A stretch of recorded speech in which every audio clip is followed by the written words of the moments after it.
Hi guys, मैं निखिल और आप देख रहे हैं बस टेक गाइस। स्वागत है आपका हमारे Q&A सेशन नंबर 16 में।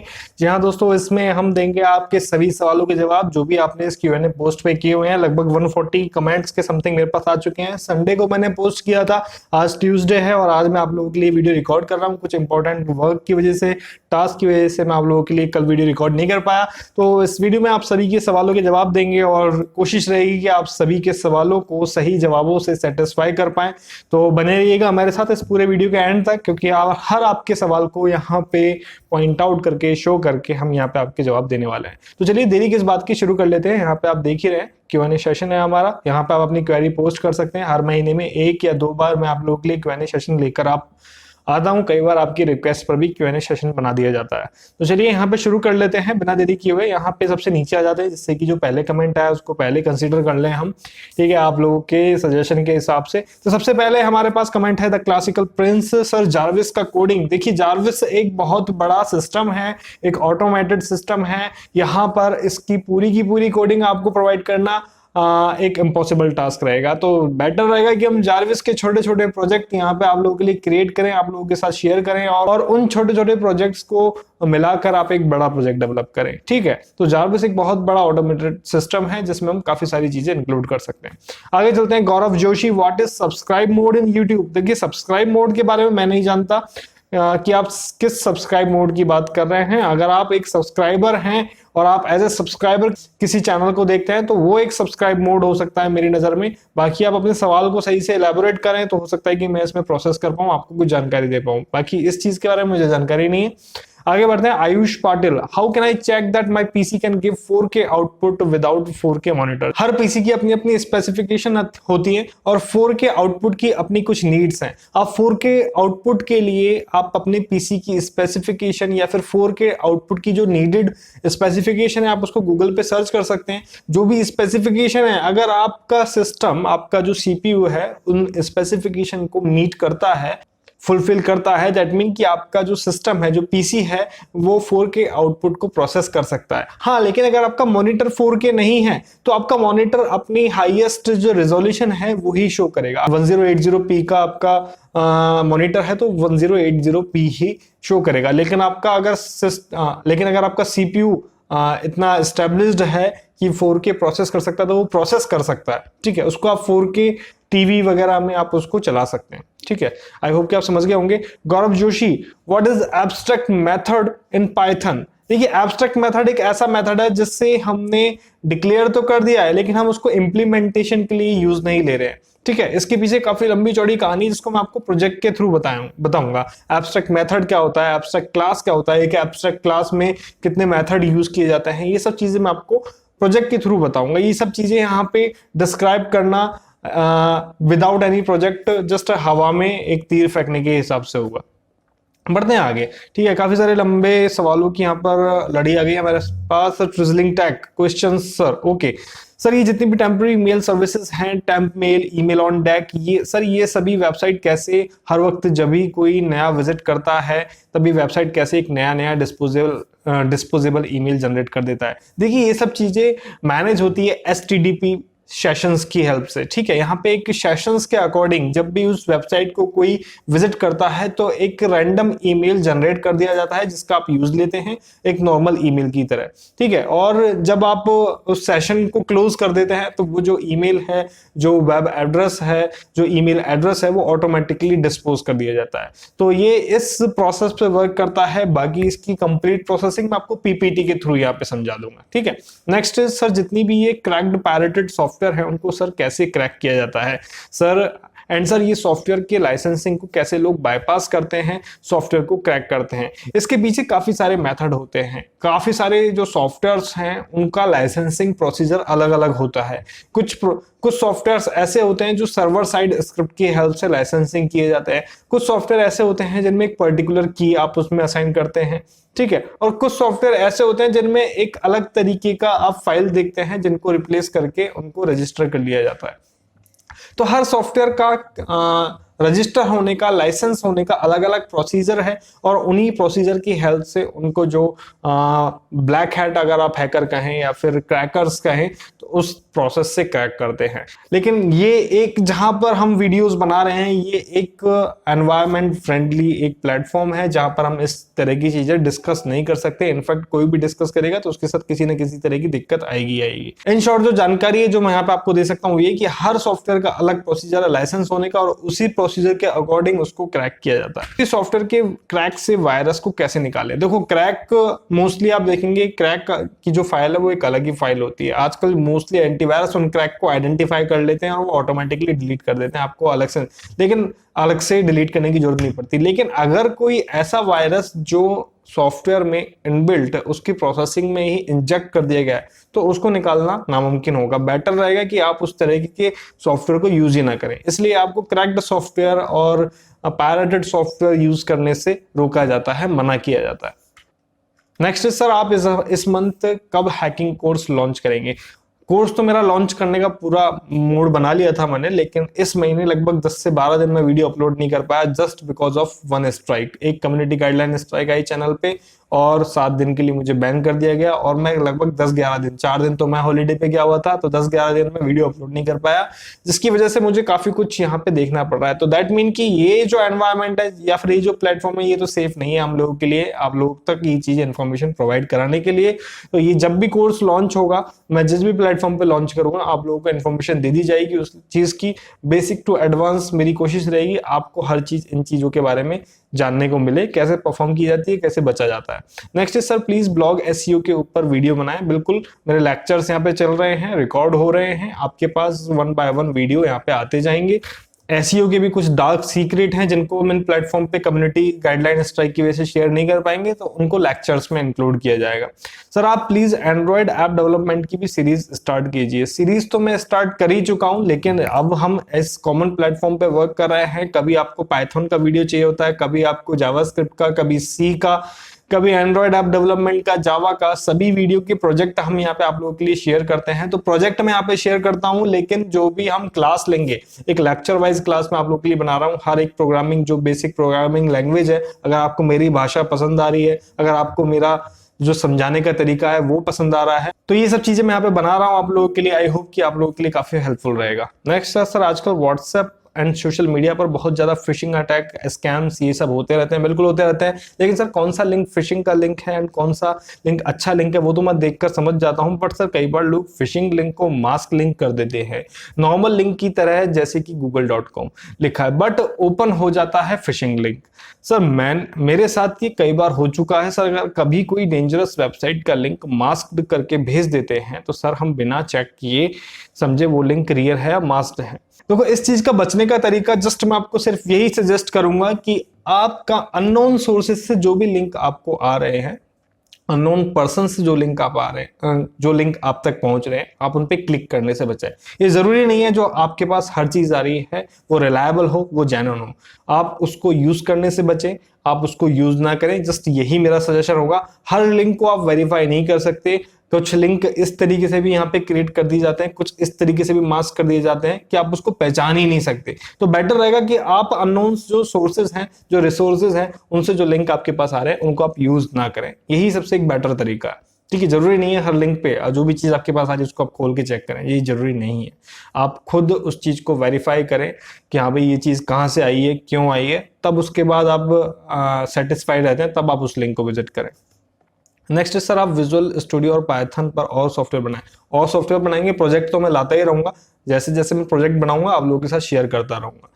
सर एक बार जूम पर हम सभी के साथ मीटअप कीजिए ना। बिल्कुल, जूम पर मीटअप करेंगे, जल्दी ही करेंगे। जूम पर या फिर गूगल मीट पर, जो भी एक बेटर प्लेटफॉर्म होगा जहां पर हम सबके साथ बात कर पाए, जरूर करेंगे, जल्दी ही करेंगे समय मिलते ही।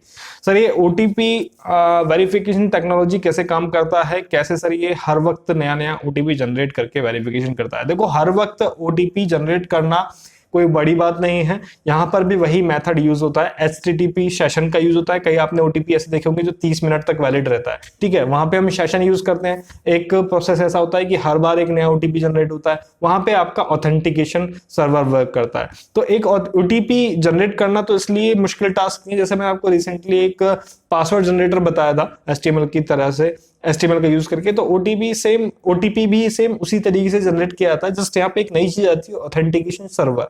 ठीक है, जब आप जनरेट ओटीपी पे क्लिक करते हैं तो एक ओटीपी आपके सर्वर साइड स्क्रिप्ट की मदद से जनरेट होता है। ऑथेंटिकेशन सर्वर आपको आपके फोन पर उस ओटीपी को सेंड करता है, और जब आप उस ओटीपी को एंटर करते हैं तो ऑथेंटिकेशन जो सर्वर है उस ओटीपी को वेरीफाई करता है कि भैया जो सेंड करा है वही एंटर है नहीं है। वेरीफाई हो गया, मैच हो गई डिटेल, फिर उसके बाद जो नेक्स्ट टास्क होता है वो ओपन हो जाता है आपके लिए वेरीफाई होने के बाद। तो इसका तो सिंपल तरीका है, डिटेल में पीपीटी के माध्यम से बताएंगे। नेक्स्ट इज सर, इस कोविड के टाइम में हम मास्क डिटेक्टर सॉफ्टवेयर पाइथन से बना सकते हैं, जो कि ऑटोमेटिकली डिटेक्ट कर लेगा कि हमारे फेस में मास्क है तो ओके कहेगा, और अगर नहीं है तो पुलिस का सायरन या फिर प्लीज वेयर मास्क साउंड करेगा। सर हम ऐसा सॉफ्टवेयर पाइथन से बना सकते हैं, क्योंकि सर कोरोना के केसेस दिन पे दिन बढ़ते ही चले जा रहे हैं। हमारे सिटी 3000 से भी ज्यादा कोविड पॉजिटिव केसेस हो चुके हैं, लेकिन सर अभी भी कुछ लोग ऐसे हैं जो मास्क नहीं पहनते, ऐसे ही निकल जाते हैं। तो सर मेरे मन में एक आइडिया आया है कि अगर हम पाइथन से एक सॉफ्टवेयर बना दें जिस सॉफ्टवेयर से आपने अपने आप मास्क डिटेक्ट कर लेगा, नहीं तो पुलिस का सायरन बजा देगा, जिससे कि लोग डर के मास्क पहन लेंगे। सर क्या इस तरह के सॉफ्टवेयर पाइथन से बनाना पॉसिबल है? हाँ बिल्कुल, देखो इस तरीके के प्रोजेक्ट बनाना पॉसिबल है, 100% पॉसिबल है। लेकिन इस तरीके के प्रोजेक्ट बनाने का फायदा क्या है? देखो ये एक स्कैनिंग प्रोसेस ऐसा है, मास्क तो आप सभी को नजर आ रहा है, आपके चेहरे पे, आपकी आई, सामने वाले की आईज उस चीज को स्कैन कर पा रही है। हमें किसी डिवाइस की जरूरत क्या है? यहाँ पर जरूरत है लोगों को अवेयर रहने की। हमें मास्क पहनना चाहिए जिससे कि हम बीमार ना करें सामने वाले को, ना पड़े हम। ठीक है, तो इस चीज का तो अवेयरनेस चाहिए। और अगर सपोज आप एक सी डिवाइस बना भी लेते हैं तो कहाँ कहाँ इस डिवाइस को लगाएंगे, इसका बजट कितना होगा, ये सब चीजें आप सोचिए। एक एक्सटेंसिव लेवल पे 125 करोड़ से ज्यादा की जनसंख्या हमारे देश की है, कहाँ कहाँ हम मास्क लगाएंगे? यहाँ पर हमें जरूरत है एक अवेयरनेस की। अगर हम किसी शॉप पे खड़े हैं, 6 लोग खड़े हैं अगर किसी शॉप पे, वहां पे 2 लोगों ने मास्क नहीं लगा रखा है, तो बाकी के 4 लोगों की जिम्मेदारी बनती है उन 2 लोगों को बताने की भैया आप मास्क पहनो, आपसे हमें बीमारी हो सकती है, नहीं तो हमसे आपको हो सकती है। ठीक है, तो यहाँ पर जरूरत है सिर्फ और सिर्फ अवेयरनेस की। और मेरा सबको सजेशन रहेगा कि हाँ भाई मास्क पहनना चाहिए। आप किसी टीम में 3000 है, लेकिन हम जहां पर जयपुर में रह रहे हैं लगभग वहां से 20,000 से ज्यादा लोग कोरोना पॉजिटिव हैं। ठीक है, तो ये केसेस तो बढ़ते रहेंगे जब तक लोग अवेयरनेस शो नहीं करेंगे। अवेयर रहना बहुत जरूरी है। भीड़ में इस वक्त जाना बिल्कुल सेफ नहीं है। आप अपने हाथ सैनिटाइज कीजिए, धोइए, साबुन से धोइए, समय समय पर धोइए। इसी तरीके से इस चेन को ब्रेक किया जा सकता है। भीड़ से बच के ही इस चेन को ब्रेक किया जा सकता है, वरना सिचुएशन दिन पे दिन वर्स्ट होती जा रही है। तो गाइज मेरी आपसे दरखास्त ये रहेगी, इस कोरोना दौर में आप अपने आप को सेफ रखें, घर में रखें, बाहर जाने की जरूरत नहीं है। जाते हैं अर्जेंट वर्क से, मास्क पहने, अपने आप को सैनिटाइज करें, फिर घर में आए। ठीक है, जिससे कि आपके जो घर परिवार के लोग हैं वो भी आपसे सुरक्षित रह सके। ठीक है, एंड सर रुद्र कैसा है? रुद्र ठीक है बिल्कुल। And sir stay safe. बिल्कुल मैं पूरी सावधानी बरत रहा हूँ। मेरा भी जो वर्क है वो वर्क फ्रॉम होम ही चल रहा है। सर आप सही से सभी कोरोना वायरस के सभी सेफ्टी प्रिकॉशन को फॉलो कीजिएगा। सर आप जितना हो सके घर में ही रहिए। बिल्कुल मैं घर में ही हूँ, अपने आप को पूरी सेफ्टी बरत रहा हूँ। फिर भी आपकी दुआएं, और आप एक दूसरे को भी अवेयर कराइए। जिस तरीके से आप मुझे भी अवेयर करा रहे हैं, आप एक दूसरे को भी, घर परिवार में सभी को अवेयर कराइए। बहुत जरूरी है इस वक्त अवेयर कराना। बाय द वे सर आपका वीडियो एकदम लाजवाब से भी लाजवाब। थैंक यू सो मच ट्रिजलिंग। बिल्कुल हम आपके लिए वीडियो बनाते रहेंगे और आपको कुछ ना कुछ जानकारी देते रहेंगे। Next is Deepak technology, how to upgrade processor in laptop. मैंने आपको रिसेंटली वीडियो बनाया आपके लिए, जिसमें मैंने आपको इन्फॉर्मेशन दी कि आप अपना मदरबोर्ड कैसे चेक करें, पीसी की स्पेसिफिकेशन कैसे चेक करें, जो आपका करंट मदरबोर्ड है, क्योंकि आप जो प्रोसेसर चिप यूज करेंगे अपने मदरबोर्ड पे यूज करेंगे, तो आपका मदरबोर्ड आपके प्रोसेसर से कंपैटिबल होना चाहिए। तो आप मदरबोर्ड चेक कर लेंगे कि आपका मदरबोर्ड कौन सी कंपनी का है, कौन सा वर्जन है। फिर आप उसकी स्पेसिफिकेशन चेक करेंगे तो आपको पता लग जाएगा कि आपका मदरबोर्ड कौन से प्रोसेसर, यानी कि कहां तक के प्रोसेसर, कौन सी जनरेशन तक के प्रोसेसर को सपोर्ट कर सकता है।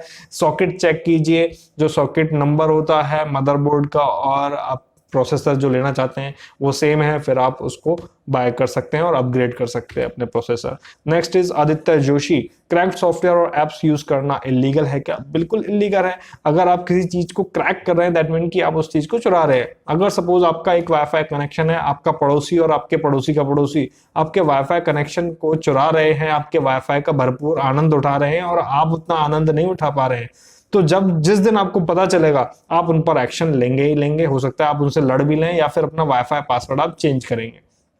ठीक है, इसी तरीके से जब कोई सॉफ्टवेयर डेवलप किया जाता है, ऐप डेवलप की जाती है, तो इस भावना के साथ डेवलप की जाती है कि हम इस सॉफ्टवेयर को डेवलप करके एक बिजनेस जनरेट करेंगे, लोगों को बेचेंगे और लोग खरीदेंगे और उसका सही से यूज होगा। लेकिन ऐसा नहीं होता, उन सॉफ्टवेयर को क्रैक कर लिया जाता है जो कि एक इलीगल प्रोसेस है। हम उस सॉफ्टवेयर को चुरा लेते हैं जो एक इलीगल प्रोसेस है। तो डेफिनेटली एक इलीगल प्रोसेस है, ऐसा हमें नहीं करना चाहिए। लेकिन फिर भी ऐसा होता है क्योंकि बिलियंस ऑफ यूजर्स इस तरह का टास्क परफॉर्म करते हैं, इसलिए वो ट्रैक भी नहीं हो पाते हैं।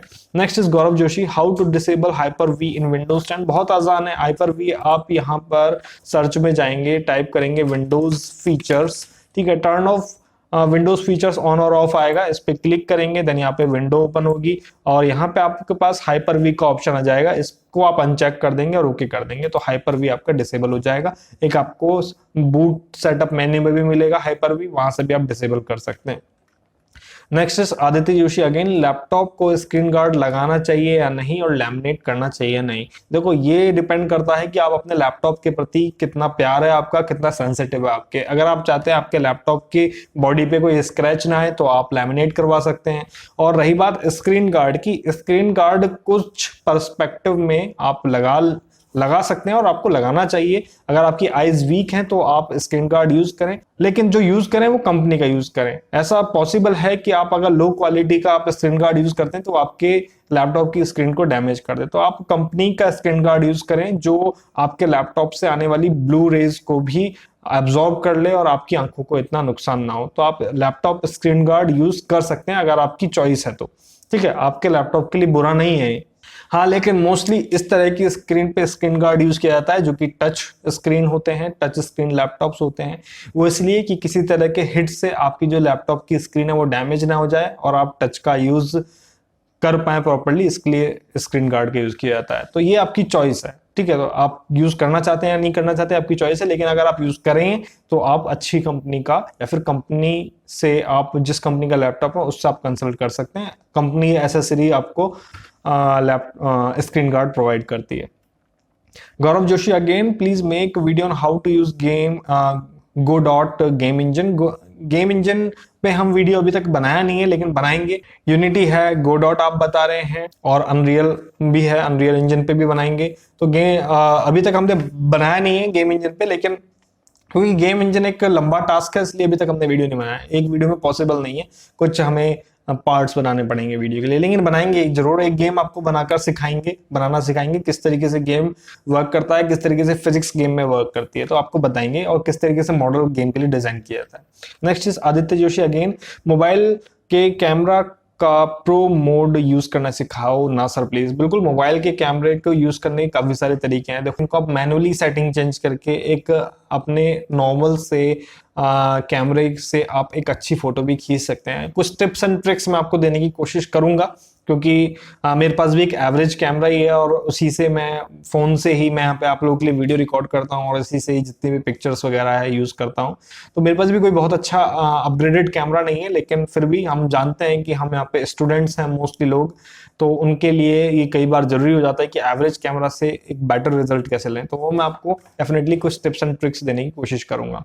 The classical Prince, sir menu bar कैसे बनाएं यूजिंग ओनली HTML। देखो, HTML से आप मेन्यू बार कंप्लीटली डिजाइन नहीं कर सकते क्योंकि HTML सिर्फ आपके लिए यहाँ पर लिंक क्रिएट कर सकता है। तो हम HTML से लिंक तो क्रिएट कर लेंगे, लेकिन उसको डिजाइन करने के लिए हमें CSS की जरूरत पड़ेगी और उसमें और भी हम इफेक्ट देना चाहते हैं तो हमें जावास्क्रिप्ट की जरूरत पड़ेगी।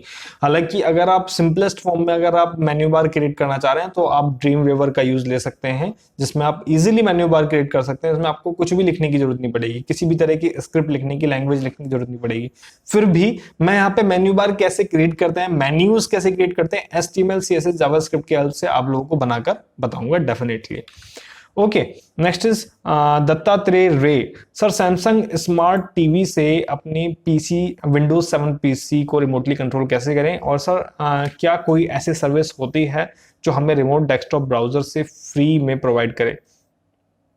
तो वो जो स्मार्ट टीवी आपका सैमसंग स्मार्ट टीवी है, इसके तो कुछ स्टेप्स हैं जो मैं आपको यहाँ पे इस कमेंट में लिख दूंगा, उनको आप फॉलो कर लीजिएगा तो आप रिमोटली आप यूज कर पाएंगे अपने टीवी को और विंडोज 7 पीसी को आपस में रिमोटली कनेक्ट करके आपको यहाँ। और ये टास्क आप विद सेम नेटवर्क ही करेंगे जिससे कि आप प्रॉपरली रिमोटली कनेक्ट कर पाए। विदाउट सेम नेटवर्क आप करेंगे तो आपका जो सिंकिंग है वो प्रॉपर नहीं होगा, तो विद सेम नेटवर्क आप करेंगे। और दूसरा जो सवाल है आपका, सर क्या कोई ऐसी सर्विस है जो हमें रिमोट डेस्कटॉप ब्राउजर से फ्री में प्रोवाइड करे? ब्राउजर से फ्री में प्रोवाइड करे, ये मैं आपका यहाँ पे सवाल नहीं समझ पाऊँ, सवाल नहीं समझ पाया हूँ। हालांकि विंडोज की अपना एक फीचर होता है रिमोट डेस्कटॉप क्रिएट करने का, जिसमें आपको किसी भी एप्लीकेशन की भी जरूरत नहीं पड़ती, वो कनेक्शन हम आपको बिल्ड करके बताएंगे। सेकंड क्वेश्चन इज, सर मेरे पीसी में इंटेल पेंटियम 3.10 गीगाहर्ट्ज वाला प्रोसेसर, 4 GB रैम है, कोई जीपीयू नहीं है। मैंने विंडोज 10 में शिफ्ट करने की कोशिश की थी पर कुछ ज्यादा ही स्लो है। सर क्या आप ऐसी कोई ट्रिक बता सकते हैं जिससे विंडोज 10 बिल्कुल मक्खन सा चले? देखो, इसके लिए कोई ट्रिक नहीं है, जिससे आपको अपना सिस्टम प्रॉपर तरीके से मैनेज करना होगा। जो रैम है उसको प्रॉपर तरीके से मैनेज करना होगा, जिस ड्राइव में आपकी विंडोज इंस्टॉल्ड है उसको प्रॉपर तरीके से मैनेज करना होगा, जो भी रजिस्ट्री फाइल वगैरह जनरेट हो रही है उनको प्रॉपर तरीके से मैनेज करना होगा, और टाइम टू टाइम मैनेज करना होगा। 10 से 15 दिन में बार बार मैनेज करना होगा, तब आप यूज कर पाएंगे। हालांकि 4 GB रैम और 3.1 GHz जो आपका कॉन्फ़िगरेशन है वो एक अच्छा कॉन्फ़िगरेशन है। इसमें विंडोज 10 को चलने में, रन होने में कोई दिक्कत आनी नहीं चाहिए। जीपीयू की भी इसमें ऐसी कोई खास जरूरत नहीं है, लेकिन फिर भी अगर आपको दिक्कत आ रही है तो आप प्रॉपर तरीके से मैनेज कीजिएगा। जहाँ पे काफी सारी ट्वीक्स हमने लिख रखी हैं, कुछ रिप्लाईज में आए, देख लेते हैं यहाँ पे। ओके, ट्रिजलिंग टैग का अगर आपके पास रिप्लाई आया तो मैं आपको बता दूं कि ट्रिजलिंग टैग से का जो सिस्टम है वो मैंने यूज किया हुआ है बाय रिमोटली, टीम व्यूअर पे मैंने यूज किया हुआ है। तो इनके सिस्टम में 2 GB रैम है और ये अपना सिस्टम बखूबी यूज कर रहे हैं, तो इन्होंने जो आपको सजेस्ट किया है वो भी आप यूज कर सकते हैं। Next is Aditya Joshi. Sir मेरे फ्रेंड को एक पीसी बिल्ड करना है या फिर लैपटॉप बाय करना है, बजट बहुत लो है इसलिए बजट नहीं बता सकता। Uses MS Office YouTube browsing as a data storage. देखो, एक आज से कम 5, 6, 7 साल पहले मैंने एक लैब बुक ली थी माइक्रोमैक्स की, जो आज तक परफेक्टली वर्क कर रही है। उसकी कॉन्फ़िगरेशन विंडोज 10 लैब बुक है, वो 2 GB रैम है उसमें, और उसका इंटरनल स्टोरेज जो है वो 32 GB है। आप उसमें एक्सटर्नल SD कार्ड लगाकर आप उसमें स्टोरेज बढ़ा सकते हैं। तो ये एक अच्छा ऑप्शन हो सकता है, क्योंकि वो 9 से 10 हजार के समथिंग वो आपको लैब बुक मिल जाती है, और की बैटरी बैकअप भी 12 से 15 घंटे चल जाता है आराम से। तो एक तरीके से एक छोटा सा लैब बुक है वो, जिसमें आप ये सभी टास्क कर सकते हो। ठीक है, बाकी अगर आप पीसी बिल्ड कराओगे तो अगर मैं आपको पेंटियम 3 पेंटियम 4 अगर बिल्ड कराऊंगा तो वो आपका बिल्ड हो जाएगा 10,000 में मिनिमम कॉन्फ़िगरेशन के साथ। तो बेटर रहेगा कि आप लैब बुक ले लें माइक्रोमैक्स का। आप सर्च कर सकते हैं अमेजोन या फिर फ्लिपकार्ट पे, मैं आपको लिंक भी प्रोवाइड कर दूंगा इस कमेंट में, तो आप उसकी तरफ भी जा सकते हैं। उसकी सर्विस मुझे अच्छी लगी और मैं अभी तक उसको यूज कर रहा हूँ, इसलिए मैंने आपको उसका नाम बताया। हालांकि लैब बुक और भी आ रही है छोटी छोटी, उसका भी आप देख सकते हैं। तो जो आपको बेटर रिव्यू लगे आप वो जा सकते हैं, उसमें आप यूट्यूब भी कर सकते हैं, MS ऑफिस भी चला सकते हैं, ब्राउजिंग भी कर सकते हैं, डेटा स्टोरेज अपने अकॉर्डिंगली SD कार्ड उसमें प्लग इन कर सकते हैं। मोहित जन सर, आप कौन सा स्क्रीन रिकॉर्डर यूज करते हो ना, स्क्रीन को जूम कैसे करते हो ड्यूरिंग स्क्रीन रिकॉर्डिंग? देखो, स्क्रीन रिकॉर्डर जो मैं यूज करता हूँ वो मैं पहले ही बता चुका हूँ, पावरसॉफ्ट यूज करता हूँ। ठीक है, और स्क्रीन को जूम इन जूम आउट मैं वीडियो एडिटर की हेल्प से करता हूँ। कैमटेशिया पे मैंने आपको एक वीडियो बना के बता रखा है, उसमें मैंने आपको ये सभी फीचर्स बताए, कैसे जूम इन करना है, कैसे जूम आउट करना है, और ये सब चीजें ऑलमोस्ट सभी में हो जाती हैं वीडियो एडिटर में, चाहे वो फिल्मोरा ही क्यों ना हो। ठीक है, तो मैं फिल्मोरा से भी करता हूँ और कैमटेशिया से भी करता हूँ, आप उन वीडियो को देख सकते हैं। आदित्य जोशी अगेन, सर मैं YouTube वीडियो डाउनलोड करने के लिए ये वेबसाइट यूज करता हूँ, इस लिंक का यूज करता हूँ, आप मुझे बताओ कि ये सेफ है या नहीं है। बिकॉज इसमें HTTPS है, लेकिन कुछ साइट होती है जो कि HTTPS होने के बाद भी सेफ नहीं होती है, जो आप मुझे बताओ कि सेफ है नहीं। देखो, HTTPS होने के बाद जो वेबसाइट सेफ नहीं होती है वो सिर्फ उस पर्सपेक्टिव में सेफ नहीं होती है अगर आप किसी वेबसाइट से कोई पायरेटेड सॉफ्टवेयर वगैरह कुछ डाउनलोड कर रहे हो। तो अगर किसी वेबसाइट में HTTP नहीं है, दैट मीन कि आप उस वेबसाइट पे अपने कोई पर्सनल इन्फो मत डालिए, क्योंकि वो एनक्रिप्ट नहीं होंगी। HTTPS का मतलब है कि जो भी इंफॉर्मेशन आप उस वेबसाइट पे पुट करेंगे तो वो एनक्रिप्टेड होगी। बाकी आप डाउनलोड जहां से भी कर रहे हैं, अनऑथेंटिकेटेड साइट से आप जहां से भी डाउनलोड कर रहे हैं, वो आपके लिए दिक्कत कर सकता है, क्योंकि उसमें मालवेयर इंजेक्ट हो सकता है आपके सिस्टम में या फिर उस सॉफ्टवेयर के साथ। यहाँ पर बात होती है कि आप वीडियो डाउनलोड कर रहे हैं, कोई भी वेबसाइट का वीडियो डाउनलोड कर रहे हैं, तो वो एक एम्बेडेड लिंक के थ्रू उस वेबसाइट पे जा रहा है और आप उसको डाउनलोड कर रहे हैं। ऐसा इन वेबसाइट का कुछ हार्मफुल रिएक्शन देखने को नहीं मिला है। ऐसी काफी सारी वेबसाइट है जिनका आप यूज दे सकते हैं, तो मेरे हिसाब से इनमें कोई दिक्कत होनी नहीं चाहिए।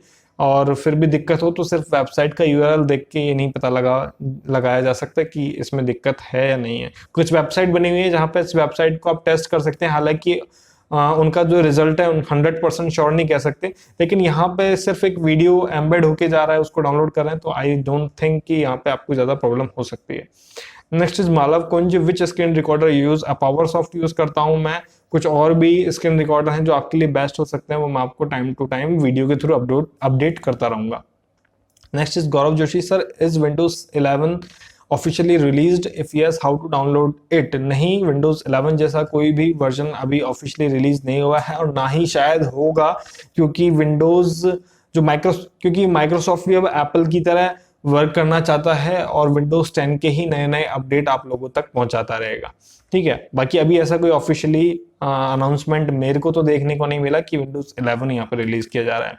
Aditya Joshi, sir this is last Q&A question, आपने आंसर नहीं दिया। सर सब्सक्राइबर मीटअप रखो ना, जब भी आप कहीं बाहर घूमने जाओ तब वहां पर उस सिटी में सब्सक्राइबर मीटअप रखते जाओ।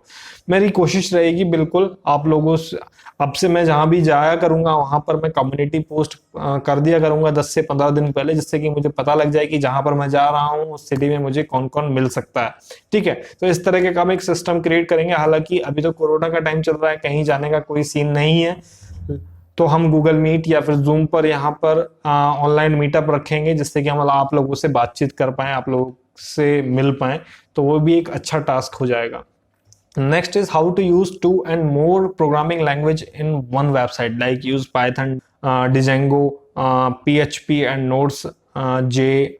Node.js together. Is it possible? हाँ बिल्कुल पॉसिबल है। इसके लिए कुछ प्रॉक्सीज होती हैं, उनका यूज किया जाता है। जैसे इनमें से एक फेमस प्रॉक्सीज का नाम बताऊं, अपाचे रिवर्स प्रॉक्सी का यूज किया जाता है, जहां पर जिसकी मदद से हम एक सेशन में मल्टीपल प्रोग्रामिंग लैंग्वेज का यूज कर सकते हैं। हालांकि एक जो प्रोग्रामर होगा, जो किसी प्रोग्रामिंग में एफिशिएंट होगा, वो एक ही प्रोग्रामिंग से पूरी वेबसाइट बनाना चाहेगा। लेकिन कई बार क्या होता है, कुछ डेवलपर्स ऐसे होते हैं, किसी वेबसाइट से कुछ ले लिया, किसी वेबसाइट से कुछ ले लिया, किसी वेबसाइट की कोई स्क्रिप्ट उठा ली, किसी वेबसाइट की कोई स्क्रिप्ट उठा ली और उसको मिला के एक वेबसाइट बना देते हैं। तो ये टास्क डेफिनेटली पॉसिबल है, लेकिन एक सेशन बेस्ड वर्क करना पड़ता है हमारे डेटाबेस से जो प्रोग्रामिंग लैंग्वेज है उनको कम्युनिकेट कराने के लिए, और डेफिनेटली ये पॉसिबल है। कैसे पॉसिबल होगा, इसके लिए मैं कोशिश करूंगा आप लोगों के लिए वीडियो बना पाऊं। Next is Aditya Joshi, screen guard is good for laptop और नोट? स्क्रीन गार्ड डेफिनेटली एक गुड पर्पस है। अगर आप लैपटॉप यूज कर रहे हैं आप लगा सकते हैं, जैसे कि मैंने आपको पहले बताया, आप एक कंपनी का स्क्रीन गार्ड यूज करें। The creative wine, how to save YouTube videos in pen drive और गैलरी? काफी सारी वेबसाइट है जो एम्बेडेड वीडियो का लिंक यूज करके आप वहां पर वीडियो को डाउनलोड कर सकते हैं, और डाउनलोड आप अपनी हार्ड ड्राइव में डाउनलोड करके आप उनको गैलरी में, पेन ड्राइव में, कहीं पर भी यूज कर सकते हैं। Always my Google play store से योर डिवाइस इज इनकम्पैटिबल। ऐसा पॉसिबल है कि जब आपके पास ये एरर आया हो तब आपके पास एक प्रॉपर अपडेट ना हो आपके सिस्टम में, तो गूगल प्ले स्टोर की आप कैशेज क्लियर करके देखिएगा। हो सकता है कि एक पुराना एरर आपके गूगल प्ले स्टोर की कैशे के माइंड में सेट है और वही एरर आपको बार बार शो करता है। ठीक है, तो आप कैशे क्लियर कीजिएगा, अदरवाइज आप अपना एंड्रॉइड वर्जन अपग्रेडेशन देखिएगा कि आपके एंड्रॉइड वर्जन का अपग्रेड होने की नीड तो नहीं है, हो सकता है आपकी प्रॉब्लम सॉल्व हो जाए। Next is how to use YouTube video clip and trim it with Vita app. Vita app मैंने यूज नहीं करी है, इसलिए इस पर मैं भी आपको कोई जवाब नहीं दे पाऊंगा। ठीक है, वीडियो क्लिप और ट्रिम करने के काफी सारे तरीके हैं जो मैंने आपको पहले वीडियोस में बता रखे हैं, आप उनको फॉलो कर सकते हैं। कुछ ऑनलाइन वेबसाइट भी है जिन पर आप डायरेक्ट यूट्यूब वीडियो का यूज करके उनको क्लिप और ट्रिम कर सकते हैं। Number 4 is how to share data from phone to laptop. मैंने इसके लिए वीडियो बना रखा है। वायरलेस आप ट्रांसफर कर सकते हैं, और वायरली आप करना चाहते हैं तो डायरेक्ट लैपटॉप की डायरेक्ट केबल का यूज कीजिए, डेटा केबल का। तो मैंने वायरलेसली कैसे ट्रांसफर कर सकते हैं वो मैंने आपके लिए मेथड बना रखा है। हालांकि और इजी मेथड पे मैं आपके लिए यहाँ पे वीडियो बनाने वाला हूँ जिसमें लैपटॉप टू फोन और फोन टू लैपटॉप भी आप डेटा ट्रांसफर कर पाएंगे wirelessly. Next is Aditya Joshi again, top10.com, ये चैनल आपका ये क्या सर? बिल्कुल मेरा ही चैनल है। एक टाइम पहले लगभग आज से 6-7 साल पहले इस चैनल की शुरुआत की गई थी। एक अच्छे शुरुआत के साथ इसकी शुरुआत की गई थी, लेकिन यूट्यूब की कुछ पॉलिसीज, मोनेटाइजेशन पॉलिसीज की वजह से इस चैनल पे स्टॉप लग गया था बीच में। लगभग 700-800 वीडियोस थे इस चैनल पे, जिसमें से 500 से 600 वीडियो हमने यहाँ पे डिलीट करे क्योंकि वो सब पॉलिसीज के बाहर जा रहे थे। क्योंकि पहले इतनी पॉलिसीज नहीं थी, कंपटीशन बढ़ा, पॉलिसीज बढ़ी, तो वीडियो भी उन पॉलिसीज के बाहर आ गए। तो मोनेटाइजेशन डिसेबल होना इस चैनल का, या फिर चैनल पर स्ट्राइक आना, ये सब चीजें फ्रिक्वेंटली होने लगी। तो हमने एक दिन बैठकर इस चैनल को फिल्टर किया, को रिमूव किया, और एक काफी लंबा गैप, लगभग साल भर का, 1.5 साल का गैप इस चैनल पे लग गया, जिसकी वजह से हमने इस चैनल पे वीडियो भी अपलोड नहीं कर पाए। इसकी वजह से इस चैनल की जो फैन फॉलोइंग थी वो एकदम सडन डाउन हो गई, कम हो गई, और अब व्यूज भी इतने नहीं आ पाते। लेकिन हम इस चैनल को वापस से खड़ा कर रहे हैं, कुछ एक वीडियो डाल के लोगों तक एक अच्छा कंटेंट बनाने की कोशिश कर रहे हैं, क्योंकि इस चैनल पे हम इंग्लिश में कंटेंट अपलोड करते हैं। तो इस चैनल पे जो इंग्लिश व्यूअर हैं उनको टारगेट किया गया है। ठीक है, तो ये चैनल भी हमारा ही है और इस पर भी वीडियो मैं ही अपलोड करता हूं जब जब समय मिलता है। Next is Shubham Kumar. Please tell how to download Visual Basic 6.0 in Windows 10 and how to download MS Access 2019 in Windows 10. Having Office already installed means I only have PowerPoint, Word, Excel, OneNote. I want it for my studies. देखिए, सबसे पहले बात करते हैं visual basic 6.0 की। Windows 10 आप use कर रहे हैं तो विजुअल बेसिक 6.0 मैं आपको इंस्टॉल करने की रिकमेंड नहीं करूंगा, क्योंकि अभी करंट वर्जन जो चल रहा है, करंट जो बिल्ड चल रहा है विजुअल बेसिक का, वो 16.0 चल रहा है। 6.0 हम यूज करते थे एक टाइम पे जब विंडोज एक्सपी का यूज लेते थे, तो आप 16.0 का यूज लेंगे। अगर आप विजुअल स्टूडियो 18, 19, 13 वर्जन आप इंस्टॉल करेंगे तो विजुअल बेसिक उनके साथ ऑटोमेटिकली आपके सिस्टम में इंस्टॉल हो जाएगा, जिसका आप यूज ले सकते हैं, और जिनका आप करंटली विंडोज में भी यूज ले पाएंगे उनके द्वारा बनाई गई एप्लीकेशन का। बात करते हैं MS Access 2019 की।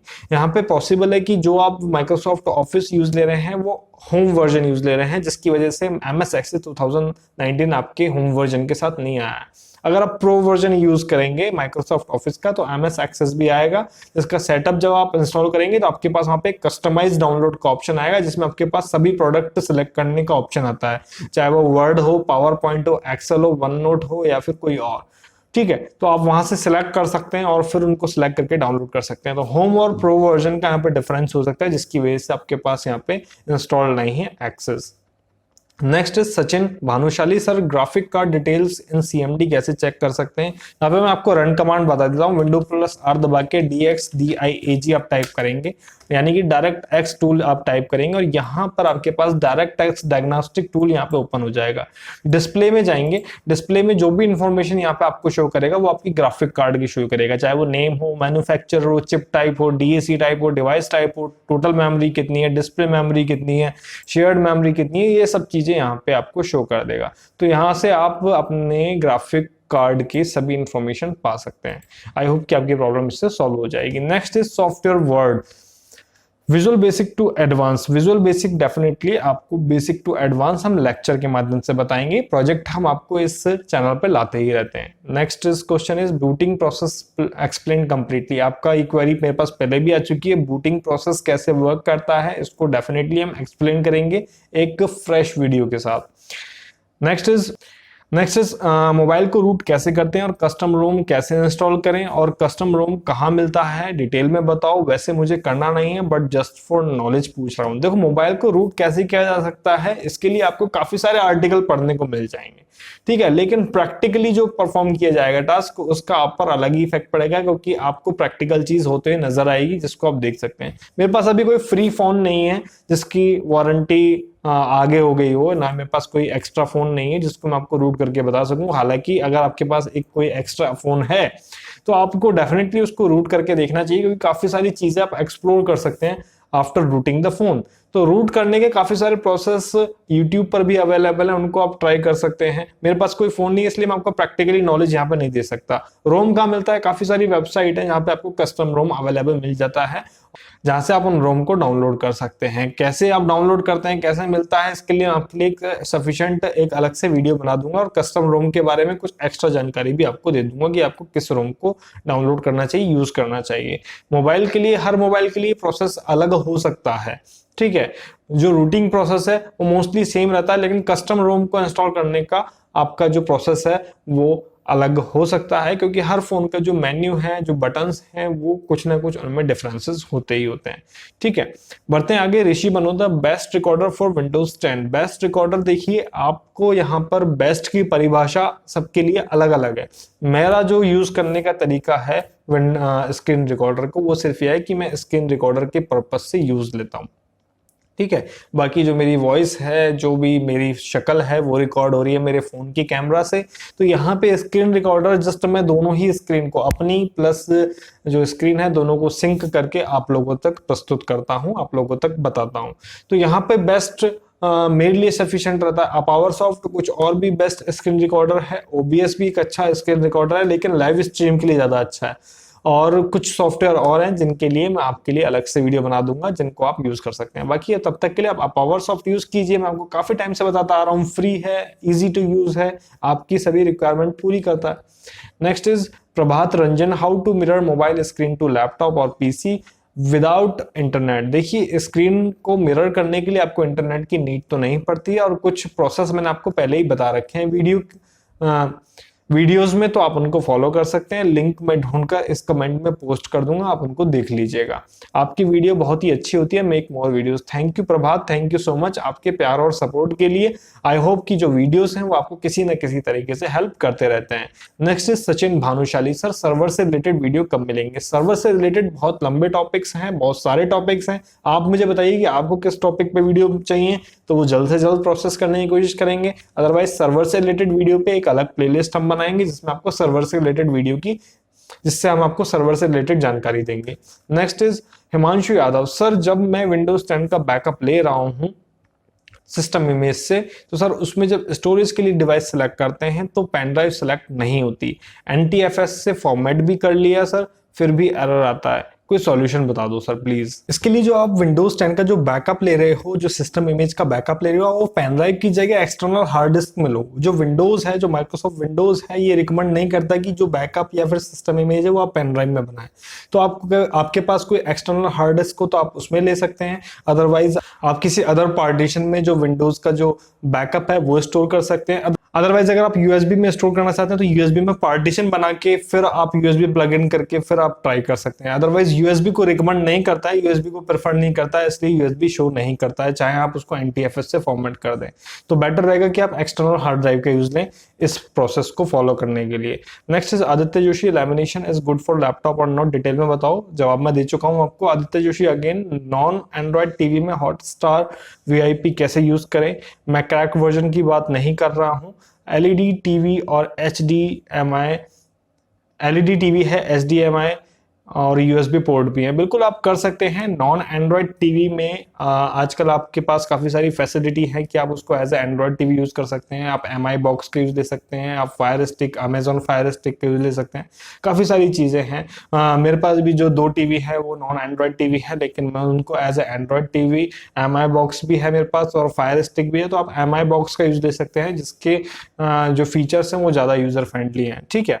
और हॉटस्टार वीआईपी का डेफिनेटली आप उसका सब्सक्रिप्शन लेके आप उसको यूज कर सकते हैं, कोई दिक्कत नहीं आएगी। Next is Manmohan Sharma, hello भैया कैसे हैं आप। मैं बढ़िया हूँ, एकदम फिट हूँ भैया, आप मेरे बेस्ट यूट्यूबर हो, आपका हर एक वीडियो यूनिक होता है, आपका हर वीडियो के लिए मैं हर एक वीडियो के लिए हार्ट बनता है। थैंक यू सो मच, मैं भी हर कमेंट पे हार्ट देता हूँ। इसलिए भैया मेरा एक क्वेश्चन है, भैया आप एथिकल हैकिंग का कोर्स कब से शुरू करेंगे। इसका जवाब जैसा मैंने अभी दिया उसी प्रोग्राम से चलेंगे, हम उसी तरीके से चलेंगे, किसी तरह की दुविधा ना हो, ऐसा ना हो कि हम लोग आप लोगों से जुदा ही हो जाए अगर कल को चैनल पे कोई प्रॉब्लम आ जाए। तो मैं आप लोगों के साथ बना रहना चाहता हूँ, इसलिए कोई गलती नहीं करना चाहता, इसलिए थोड़ा टाइम लग रहा है। Okay, next is Manas Pratim sir, startup and company के बीच में क्या क्या डिफरेंसेस हैं? देखिए डिफरेंसेस तो काफी सारे हैं, लेकिन जो एक बेसिक डिफरेंस है वो मैं आपको बता देता हूँ। इस पर मैं आप लोगों से चर्चा कर लूंगा एक अलग वीडियो में पीपीटी के माध्यम से। लेकिन जो एक बेसिक डिफरेंस वो ये है, जब कोई स्टार्टअप करता है, स्टार्टअप एक वो ऑर्गेनाइजेशन होती है जो स्टार्टिंग में लिमिटेड रिसोर्स के साथ एक बिजनेस को डेवलप कर रही होती है, और वहीं कंपनी जो होती है एक वेल एस्टेब्लिश्ड कंपनी होती है जिसको पता लग चुका होता है कि अब बिजनेस डेवलप करने के बाद उस बिजनेस में प्रोग्रेस कैसे करनी होती है। तो मेन डिफरेंस बिजनेस का होता है। स्टार्टअप में हम काफी सारी चीजें एक्सपेरिमेंट करते हैं एक बिजनेस को लेके, ये नहीं तो ये काम करेगा उस बिजनेस को डेवलप करने के लिए। कंपनी में हम एक उस लेवल तक पहुंच चुके हैं कि हमारा बिजनेस डेवलप हो चुका है, जस्ट हमें उसको ग्रो करना है और इस बिजनेस को हमें चलाना है। ठीक है, दोनों ही चीजें एक रजिस्टर्ड के तौर पे होती है। एक स्टार्टअप कंपनी भी एक रजिस्टर्ड कंपनी होती है और एक कंपनी भी रजिस्टर्ड कंपनी होती है। एक स्टार्ट ठीक है, तो काफी सारी चीजें इनमें डिफरेंस ला सकती हैं। जो मेन डिफरेंस है वो मैंने आपको यहाँ पे बता दिया है। ठीक है, नेक्स्ट इज हर्षित सिंघल। हमें कब कब लैपटॉप को चार्ज करना चाहिए, बैटरी को लॉन्ग टाइम तक कैसे ठीक रखा जाए, battery charging tips make a video में बना दूंगा। हालांकि आपने यहाँ पे Q&A में सवाल पूछा तो वो एक अच्छा सवाल है, और इसके लिए मैंने कुछ बैटरी से रिलेटेड वीडियो बनाए भी हुए हैं। और उन वीडियो में मैंने आपको ये जानकारी दी कि आप कोई भी बैटरी हो, फोन की हो, लैपटॉप की हो, आपके इन्वर्टर की हो, या फिर आपके किसी और डिवाइस की बैटरी हो, आपको जो बैटरी है वो एक फुल चार्जिंग साइकिल के हिसाब से यूज करनी चाहिए। ठीक है, लैपटॉप की बैटरी की बात करें तो आपको अपना लैपटॉप प्लग आउट कर देना चाहिए चार्जिंग से जब आपका लैपटॉप 90 to 95% चार्ज हो चुका है। क्यों? जब आपका लैपटॉप 100% चार्ज हो जाता है और आप ध्यान नहीं देते, घंटे 2 घंटे 100% चार्जिंग पे लगा हुआ है, तो आपकी बैटरी में एक हीटिंग इफेक्ट डेवलप करती है, जिससे कि आपके बैटरी की जो लाइफ स्पान है वो कम होने लगता है। वहीं बात करें नीचे की तरफ, यानी कि जब आपके बैटरी डिस्चार्ज हो रही होती है, तो जब आपको अपनी बैटरी चार्ज करनी चाहिए अपने लैपटॉप की, उस टाइम आपकी बैटरी का जो चार्जिंग परसेंटेज है वो होना चाहिए 10 to 15%। इस तरीके से आप बैटरी की जो फुली साइकिल है वो यूज कर सकते हैं और आप अपनी बैटरी का जो लाइफ स्पान है वो बढ़ा सकते हैं। ठीक है, अगर आप इस तरीके से बैटरी यूज करेंगे तो मैक्सिमम पावर बैकअप मिलता है और ज्यादा से ज्यादा अपनी बैटरी को यूज कर पाते हैं। अदरवाइज आपकी बैटरी 1-1.5 साल में ही खराब हो जाएगी, और ऐसे आप फुली साइकिल में यूज करेंगे तो 3 से 4 साल तक आपकी बैटरी चल सकती है। Next is Aditya Joshi again. Sir, मेरा जो इंटरनेट प्रोवाइडर है उसका मिनिमम प्लान 6 मंथ का है, बट सर प्रॉब्लम यह है कि स्टार्टिंग 1 मंथ और 1 मंथ लास्ट का 1 मंथ सर्विस एकदम बढ़िया देता है, और बाकी के जो बीच के 4 महीने हैं उसमें मुझे हर वीक में कम से कम 2 टाइम्स तो मुझे कॉल करना ही पड़ता है। कोई ना कोई प्रॉब्लम आ ही जाती है उसमें। मेरा इशू सर्विस का मतलब वो लोग घर पे आके क्लियर कर देते हैं, बट सर ये तो कोई बात नहीं हुई ना सर। मैं क्या करूँ? 25 Mbps का प्लान है, लेकिन स्पीड 2 Mbps से ऊपर नहीं आती। नाइट में 11 बजे बाद बिल्कुल 5 Mbps से लेकर 9 Mbps के बीच आती है, और लेकिन उसमें मेरा व्हाट्सएप का मैसेज भी सेंड नहीं होता, ना ही कोई वेबसाइट लोड होती है। मैं अगर लैपटॉप को लैन केबल से इंटरनेट प्रोवाइड करूँ तो 5 मिनट्स में एक सर्च लोड होता है। ठीक है, और मेरे एरिया में दूसरा कोई प्रोवाइडर भी नहीं है। एरिया सिटी में ही है, लेकिन प्रोवाइडर भी नहीं लोकल वाले। तो सर अब आप ही बताओ मैं ऐसी सिचुएशन में क्या करूँ? देखो ये जो प्रॉब्लम है एक जेन्युइन प्रॉब्लम है, नॉर्मल प्रॉब्लम है। जब तक आपके सर्विस प्रोवाइडर पे आईएसपी के पास कॉम्पिटिटर नहीं होंगे ना, तब तक वो ऐसी हरकत करता ही रहेगा, और ये एक नॉर्मल प्रॉब्लम है, हम लोगों के साथ भी फेस करनी पड़ती है। लेकिन आज हमारे एरिया में अगर 5-6 कॉम्पिटिटर हैं, 5-6 फाइबर प्रोवाइडर हैं, इंटरनेट प्रोवाइडर हैं, तो उनको अपने आप अच्छी स्पीड देनी पड़ती है, क्योंकि पता है उनको यूजर अपने आप नेक्स्ट मंथ ही दूसरा सर्विस प्रोवाइडर ले लेगा। तो यहाँ पर बात आती है कॉम्पिटिशन की। अगर आपको अच्छा इंटरनेट चाहिए तो कॉम्पिटिशन बढ़ाइए अपने एरिया में। कॉम्पिटिशन कैसे बढ़ाओगे? आपके एरिया में जो लोग वाईफाई यूज करते हैं, इंटरनेट यूज करते हैं, भैया एक एप्लीकेशन तैयार करो। जो वाईफाई चेंज करना चाहता है या फिर अच्छी कंपनी का वाईफाई लेना चाहता है, आप उन सबके नाम नोट करो, एक एप्लीकेशन तैयार हो जाएगी कि हाँ भाई इतने ज्यादा यूजर मिल सकते हैं इस एरिया से। फिर आप कंपनी से कांटेक्ट कीजिए, चाहे आपके एरिया में एयरटेल हो, टाटा स्काई हो, या फिर जियो फाई हो, जो भी हो, आप वहां से कांटेक्ट कर सकते हैं उनके ऑफिस से, और वहां पर वो एप्लीकेशन दे सकते हैं। तो उनको जब पता चलेगा कि हाँ भाई यहाँ से हमें इतने यूजर मिल सकते हैं, तो वो जल्द से जल्द वहां पर केबल प्रोसेस करने का वर्क कर सकते हैं। ऐसा ही हमने भी किया है। पहले हमारे एरिया में भी कम ही सर्विस प्रोवाइडर थे, लेकिन जब हमें ऐसा लगा कि भाई नहीं, हमारे दोस्तों के तो काफ़ी अच्छी स्पीड आती है, क्योंकि उनके पास कंपटीशन बहुत ज़्यादा है। हमारे यहाँ स्पीड अच्छी नहीं आती है, तो हमने भी वहाँ पर अपने एरिया में कंपटीशन बढ़ाया। कंपटीशन की वजह से आपका हर प्रोवाइडर आपको अच्छी सर्विस देने की कोशिश करेगा, और नहीं मिलती आपको सर्विस तो आप तुरंत स्विच भी कर सकते हैं। तो ये आपके पास एक ऑप्शन है इस केस में। तो next is Aditya Joshi again. Sir, जिस तरह से हम मोबाइल में विदाउट एनी ब्राउजर भी गूगल को यूज कर सकते हैं, बट पीसी में गूगल को यूज करना तो ब्राउजर मैंडेटरी है, तो ऐसा क्यों? देखो, इसके लिए पीछे रीजन यह है कि जो मोबाइल में हम गूगल ब्राउजर यूज करते हैं, उसके पीछे मेन रीजन यह है कि हम जो ऑपरेटिंग सिस्टम यूज कर रहे हैं वो एंड्रॉइड ऑपरेटिंग सिस्टम यूज कर रहे हैं, जो कि गूगल का प्रोडक्ट है। ठीक है, इसलिए गूगल अपनी इच्छा से वहां पर ब्राउजर आपके लिए डिफॉल्ट ब्राउजर रखता है। जो अपने सिस्टम में ओएस हम यूज कर रहे हैं वो माइक्रोसॉफ्ट का प्रोडक्ट है। ठीक है, तो माइक्रोसॉफ्ट अपनी इच्छा के हिसाब से आपको इंटरनेट एक्सप्लोरर प्रोवाइड करता है, एज ब्राउजर प्रोवाइड करता है। ठीक है, और उसी के सर्च इंजन भी आपको प्रोवाइड करता है, एमएसएन सर्च इंजन आपको प्रोवाइड किया जाता है माइक्रोसॉफ्ट का। तो ये तो डिपेंड करता है आप जो प्रोडक्ट यूज करेंगे उसके जो ब्लॉटवेयर हैं, जो डिफॉल्ट सॉफ्टवेयर है, वो आपको प्रोवाइड किए जाते हैं। आप एप्पल के प्रोडक्ट यूज करेंगे उसमें आपको कुछ और देखने को मिलेगा। तो ये तो आपकी डिवाइस के और ओएस के मैन्युफैक्चरर पर डिपेंड करता है कि आपको डिफॉल्ट क्या सॉफ्टवेयर यूज किया जाए। Next is Chandan Pandit. Sir, how to create signature email, इस पे वीडियो बनाएंगे। ई सिग्नेचर कैसे क्रिएट किए जाते हैं। सर, आपका कोर्स कब तक आएगा? जल्द ही आएगा, जैसे कि मैंने अभी आपको पिछली क्वेरीज में बताया, सेम उसी प्रोसेस पे हम वर्क करेंगे। Satvik Mittal. Sir, I want to make my old Ubuntu laptop a wireless secondary display for my Windows laptop so that I can extend my Windows screen to Ubuntu and be more productive. Do you have a solution for this?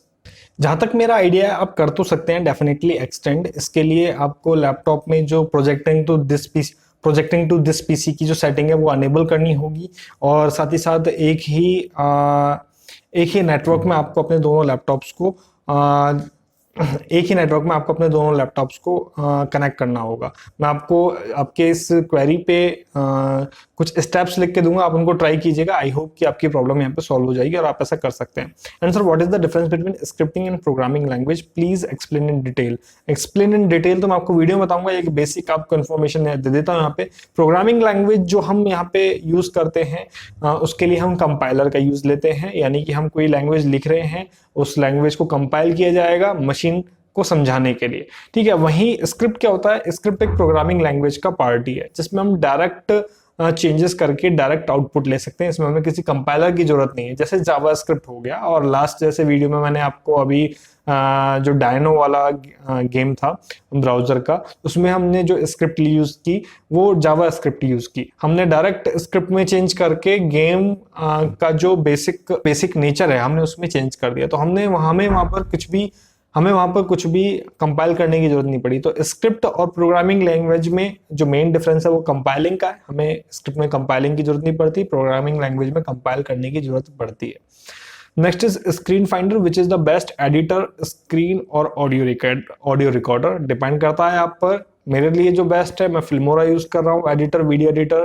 ठीक है, screen recorder के लिए पावरसॉफ्ट, audio recorder के लिए मैं कुछ use नहीं कर रहा हूँ। जो विंडोज 10 का डिफॉल्ट सॉफ्टवेयर है उसको हम यूज कर लेते हैं कई बार। Okay, next is how to create digital signature and e signature. इस पर मैं आपके लिए वीडियो बना दूंगा। काफी सारे मेथड हैं, जो बेस्ट मेथड है उनको लेकर हम आपके लिए एक वीडियो बना देंगे। नेक्स्ट है आदित्य जोशी अगेन। सर, अगर मेरे पीसी में सपोज 5 ड्राइव है और मेरी ओएस फर्स्ट ड्राइव में इंस्टॉल है, फिर मैंने सेकंड ड्राइव में विंडोज 10 इंस्टॉल किया और मेरे फर्स्ट ड्राइव में भी विंडोज 10 ही है, फिर अगर मैं बायोस में जाकर फर्स्ट ड्राइव को फॉर्मेट किया तो क्या होगा? और अगर मैंने पीसी ऑन करके नॉर्मली जैसे फॉर्मेट किया, तो वैसे अगर दिस पीसी में जाके फर्स्ट ड्राइव को फॉर्मेट किया तो क्या होगा? तो बायोस में जाके तो आप पार्टीशन डिलीट कर सकते हो। फॉर्मेट से आपके कैशेज वगैरह सब रिमूव हो जाएगी। दोनों ही केसेस में अगर आप ड्राइव को फॉर्मेट करते हो तो आपके जो सिस्टम की कैशेज हैं उनको आपको रिपेयर करना होगा। हो सकता है कि आपका सिस्टम रीस्टार्ट ना हो, तो ऐसे में फिर आपको अपना सिस्टम जो है, जो विंडोज है, उसको एक बार रिपेयर करना होगा, उसके बाद आप प्रॉपर तरीके से यूज कर पाओगे। ठीक है, तो इसके काफी सारे जो रिएक्शन है वो देखने को मिल सकते हैं। कौन सा रिएक्शन किस फेज में देखने को मिलेगा ये नहीं कह सकते, लेकिन मेनली जो दिक्कत होती है वो कैशेस की वजह से होती है। ठीक है, क्योंकि आपके बायोस में 2 ऑपरेटिंग सिस्टम की कैशेस रिजर्व हो जाती है। उनको रिपेयर करने के लिए हमें पुरानी कैशेस डिलीट करनी पड़ेगी, और उसके लिए बेटर ऑप्शन रहेगा कि आप फॉर्मेट करके रिपेयर कर लें। Okay, next is Abhilash Singh. भैया एक क्वेश्चन है, मैं जब इंटेल एचडी ग्राफिक्स इंस्टॉल करता हूं तो ब्लैक स्क्रीन आ जाती है और फिर रोल बैक करना पड़ता है, तो बेसिक वीजीए ड्राइवर कुछ सॉल्यूशन है इसके लिए? मैंने सारे ओएस ट्राई कर लिए। देखो यहाँ पे ओएस का खेल नहीं है, बात है यहाँ पे ड्राइवर का। ठीक है, जो आप ग्राफिक इंस्टॉल कर रहे हो वो आपके सिस्टम को सपोर्ट कर रहा है नहीं कर रहा, पहले तो ये देखना है। सपोर्ट करता है तो उसके बाद डिपेंड करता है कि आप एक्चुअल जो ड्राइवर आपके सिस्टम के लिए नीड है उस ग्राफिक को इंस्टॉल करने के लिए, आप उसका यूज कर रहे हो नहीं कर रहे हो। तो आप प्रॉपर ग्राफिक कार्ड की जो ड्राइवर्स हैं उनको इंस्टॉल करेंगे तो आपके सामने दिक्कत नहीं आएगी, ब्लैक स्क्रीन की दिक्कत। तो आप सबसे पहले तो चेक कीजिएगा कंपैटिबिलिटी, कंपैटिबल है तो ड्राइवर आपको अपडेटेड यूज करने पड़ेंगे। Okay, next is solo music. Hi sir, how to get HTML5 game score using Android Studio? Android Studio में आप चाहते हैं HTML5 गेम स्कोर मैं आपको क्रिएट करना बताऊं। I want to make app like MPL पे एक पूरा MPL पे क्योंकि काफी सारे लोग चाहते हैं MPL ऐप बना लें, तो MPL पे एक पूरा एनालिसिस वीडियो मैंने आपके लिए यहाँ पे बनाया है, जल्दी आपके पास आएगा, उसमें अभी एडिटिंग करना बाकी है। तो MPL के लिए आपको किस किस चीज की नीड है होगी, किस किस प्रोग्रामिंग लैंग्वेज की नीड होगी, कैसे उसका स्ट्रक्चर बिल्ड किया जाता है, किस बिजनेस प्लेटफॉर्म पे वो वर्क करता है, ये सब चीजें उसमें इंक्लूड करूंगा तो आपके सभी डाउट्स क्लियर हो जाएंगे। ठीक है, क्योंकि इस ऐप को बनाना इतना छोटा टास्क नहीं है, नॉट अ 1 पर्सन टास्क, काफी सारी चीजें, मल्टी गेमिंग प्लेटफॉर्म है, तो इसको आपको समझना जरूरी है। मैं आपको डायरेक्ट बोल दूं कि नहीं HTML5 गेम्स स्कोर बना के बता देंगे तो ये आपके लिए एक चीटिंग होगी। ठीक है, नेक्स्ट इज साइक्रोमैंसर। आप क्या करते हो? देखो मैं जॉब करता हूं, अभी वर्क फ्रॉम होम चल रहा है, ये सवाल मैं कई बार जवाब दे चुका हूं। और आपको कौन सी प्रोग्रामिंग लैंग्वेज आती है? देखो visual basic, Python, C++, JavaScript, इन पर हम वर्क करते रहते हैं तो इनके साथ हम काम कर सकते हैं। जावा पर भी हम कई बार वर्क करते हैं। हालांकि जब हम कोई एक प्रोग्रामिंग लैंग्वेज सीख लेते हैं तो काफी सारी चीजें हमारी क्लियर हो जाती है, तो हम दूसरी प्रोग्रामिंग लैंग्वेज पर भी हाथ लगा सकते हैं। तो आपको सिखाने के लिए जो भी चीजें होंगी वो मैं आप लोगों को सिखाता रहूंगा, चाहे वो वेब डेवलपमेंट के फील्ड में हो, चाहे गेम, चाहे वो software. Okay, next is Aditya Joshi. Sir sperm भी चेक कर लो एक बार। स्पाम मैंने चेक कर लिया, आपका कोई सवाल मुझे वहां पर मिला नहीं। आई थिंक आपके आज सारे सवाल आ गए हैं। ठीक है, आदित्य जोशी अगेन, आपकी फर्स्ट पेमेंट कितनी थी यूट्यूब की? देखो अगर सिर्फ यूट्यूब की पेमेंट की बात करें, मैं गूगल एडसेंस की बात नहीं कर रहा हूँ, ठीक है, यूट्यूब की पेमेंट की बात करें तो फर्स्ट जो पेमेंट थी वो थी मेरी यहाँ पर $2। ठीक है, 2 पॉइंट समथिंग डॉलर थी। ठीक है, अब ग्रो होते होते होते होते आपको पता है गूगल एडसेंस से हम $100 का पेमेंट ही विड्रॉ कर सकते हैं। तो जो पहला पेमेंट आया था वो $110 का था गूगल एडसेंस से। ठीक है, उसके बाद तो पेमेंट, क्योंकि मेरे पास चैनल अलग अलग थे, क्योंकि मैंने शुरुआत top10.com से करी थी, तो पेमेंट ग्रोथ के हिसाब से बढ़ता चला गया। ठीक है, next is created now. Sir please make a video on how to make a video editor software in Visual Studio and sir suggest me some games for low end PC. देखो low end PC, देखो games में इतना ज्यादा खेलता नहीं हूँ, इसलिए उनकी स्पेसिफिकेशन मैं आप लोगों के साथ शेयर नहीं कर पाऊंगा। हालांकि आप लिस्ट देखेंगे games for low end PC, आपके पास गूगल पे अपने आप सारी लिस्ट आ जाएगी, आपको इसके लिए मेरे जवाब की जरूरत नहीं पड़ेगी। और रही बात वीडियो एडिटर सॉफ्टवेयर कैसे बनाए, देखो एक बेसिक वीडियो एडिटर सॉफ्टवेयर जो है वो तो मैं आप लोगों के लिए बना के आपको एक प्रोजेक्ट कर दूंगा कि हाँ ठीक है, इस तरीके से वीडियो एडिटर बनाया जा सकता है। अब वीडियो एडिटर में काफी सारे फीचर्स होते हैं। ठीक है, अगर जैसे हम प्रो लेवल के वीडियो एडिटर देखें, फिल्मोरा देखें या फिर कैमटेशिया देखें, तो इनके काफी सारे फीचर्स हैं। तो इनमें हमें एक टीम की जरूरत होगी, एक ब्लूप्रिंट की जरूरत होगी, लगभग काफी समय लग जाता है इस तरह के वीडियो को बनाने में। वीडियो तो बात की बात है, पहले सॉफ्टवेयर बनेगा तभी तो वीडियो बनेगा, तो काफी समय लग जाता है। एक बेसिक सॉफ्टवेयर मैं आप लोगों के लिए प्रोजेक्ट यहाँ पे डेफिनेटली करूंगा, जिससे कि आपको एक आइडिया मिल जाए कि हाँ भाई ये सॉफ्टवेयर इस तरीके से बनाया जाएगा। Aditya Joshi again, out of the topic question है, डिटेल में बताओ। बता देंगे सर।